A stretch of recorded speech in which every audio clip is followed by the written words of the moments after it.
So I recently saw Thunderbolts, or the New Avengers as the movie's officially being called, as you've probably seen that video of the stars of the movie tearing off the old title and revealing the new title, which apparently is the reason for the asterisk, but I'm just gonna keep calling this film Thunderbolts for the sake of simplicity. Now initially, I was not going to see this movie because I've just been so burnt out on Marvel movies for a while. I mean, ever since Endgame, they've just been dropping either mediocre or just straight up garbage products. I mean, yeah, sure, you got bangers such as Guardians of the Galaxy Volume 3, Spider-Man No Way Home, and Deadpool and Wolverine, but other than that, the MCU has just fallen off so freaking hard and has really failed to capture my attention, solely because they've just been prioritizing quantity over quality. I guess superhero fatigue was really starting to affect me because unless it was a diamond in the rough like Deadpool and Wolverine, every time I heard about a new MCU movie coming out, I just kind of rolled my eyes and just was not interested. But then once Thunderbolts came out and it got a ton of hype, especially after my friends saw it and they said it was a top 5 MCU movies, I was like, alright, I gotta see this. So I went and saw the movie last night with my dad, and I really liked it. I was actually very surprised by how much I was enjoying it. It's definitely not a top 5 MCU movie though. I mean, I highly disagree with my friends on that, but it's definitely a good movie, and I'm gonna be getting into it, but as always with my movie reviews, this video will include spoilers, so if you want to go see Thunderbolts for yourself and you don't want to get spoiled, then click off this video right now.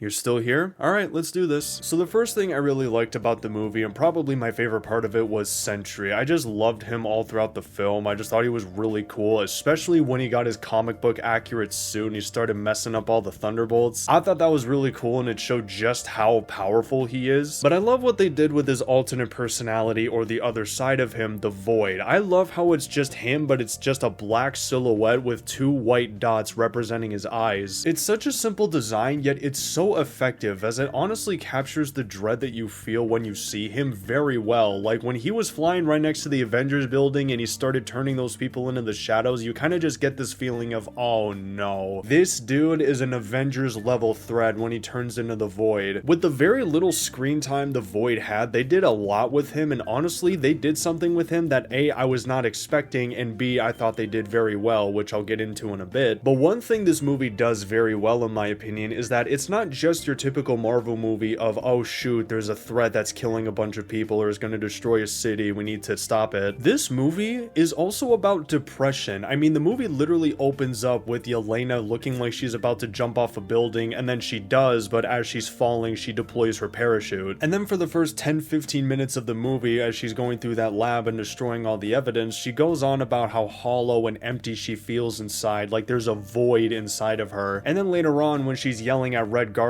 she goes on about, like, I just wake up, scroll my phone, do a job, drink, then go to bed. I just think that they did a very good job with how Yelena's been feeling, you know, ever since she lost Natasha and Red Guardian's barely in her life and she just kind of hops around from job to job. I just think they did a really good job capturing how Yelena's been feeling all this time. But another thing they did really well, and this is what I was talking about earlier, is what they did with the Void and how he's a very good representation of depression. As obviously when Bob gives into the Void, he becomes a really dark version of himself, and it starts to affect everyone around him, much like depression. When people let their depression take over them, it not only starts to affect them in a super negative way, but it also negatively affects everyone else around them. And when Bob goes to confront the Void, he constantly says, you think you'll get better? You think they care about you? You're nothing. You'll never get better. This is who you are. Which is obviously what depressed people feel, that nobody cares about them, they're forever alone, and they're forever going to be like this. But then when everyone goes to comfort Bob, they all manage to defeat the Void, and then Bob goes back to his normal self. And I think that's a very good message to people who struggle with depression, that there are people out there that care about you. You can get better. You're not just an empty void. You're so much more than that. But anyways, another thing about the Void, and I know I keep going on and on about him, but honestly, again, he was my favorite part of the movie, is that I like how they explain his backstory and how, like, they slowly built up to Bob turning into the Void, because I I thought he was just gonna be the villain the entire time. At least that's what the trailers made it seem like. But I like how you get to spend time with Bob and grow with him and learn that he has manic episodes and he's had a really difficult past, and how you see that Bob is slowly succumbing to it, how he turns like areas around him black, but then it quickly goes back to normal, clearly foreshadowing what's gonna happen later on in the movie. Sentry was clearly one of my favorite characters in the movie, right next to Yelena and Red Guardian, and I hope we get to see all of them again in the future. But speaking of the future, it looks pretty dang good, as you can clearly see in the second post-credit scene the Fantastic Four ship going towards the main Earth in the MCU, clearly showing that they're probably going to be teaming up with the Thunderbolts or the new Avengers in Avengers Doomsday, or at least in some other later Marvel movie. Which, don't get me wrong, is really cool, but I'm not gonna lie, it kinda does ruin the ending of Fantastic Four, as obviously something really bad is going to happen to where they have to flee their universe and go to the main MCU universe. So I don't know if it's gonna be something where Galactus or the Silver Surfer is too powerful and they have to leave, or the freaking world blows up, or whatever the heck happens. But now we know that something so catastrophic or some giant threat is going to appear that the Fantastic Four is unable to defeat, or something happens to where they end up going to the main universe to either get more people to try and defeat this threat or just warn them that something big is coming. I don't know what the heck's gonna happen. Obviously we're gonna have to wait until July 25th to find out, but everything I've said about it is just my prediction. I could be completely wrong. But a couple little minor things that I liked about Thunderbolts is that I really liked the fight choreography. I was very impressed with it, as when Yelena was infiltrating that lab at the beginning of the movie and she started taking down all those bad guys, I was just like, wow, this is some very good fight choreography. And the quality of it was very consistent throughout the movie, and it was just something I really liked. But another thing I really enjoyed was the villain Valentina, as she really reminded me a lot of Stan Edgar from The Boys. How like she's just a human being, but she's able to control Sentry and manipulate everything to kind of work out in her favor. And let me tell you, I freaking hated her throughout this movie. I wanted her to be thrown underneath the jail so bad, but unfortunately that didn't happen. However, Yelena did get her get back at the end of the movie where she says, "We own you now." I just thought that was a very cool line and a dope way for Yelena to get back at Valentina for all the crap she did. I also liked the accurate representation of the CIA and how they burned any and all evidence that could incriminate them and expose them for their wrongdoings, and how they killed anyone that knew too much, which is very similar to what the CIA does in real life. I mean, just look up Gary Webb, what he discovered and how he died. But anyways, I give Thunderbolts or the New Avengers a 7 out of 10. It's definitely one of the better MCU movies we've gotten in quite some time, and if you like Marvel movies, then I highly suggest you go see this film, and if you don't, then obviously steer clear of it. And that's going to do it for the video.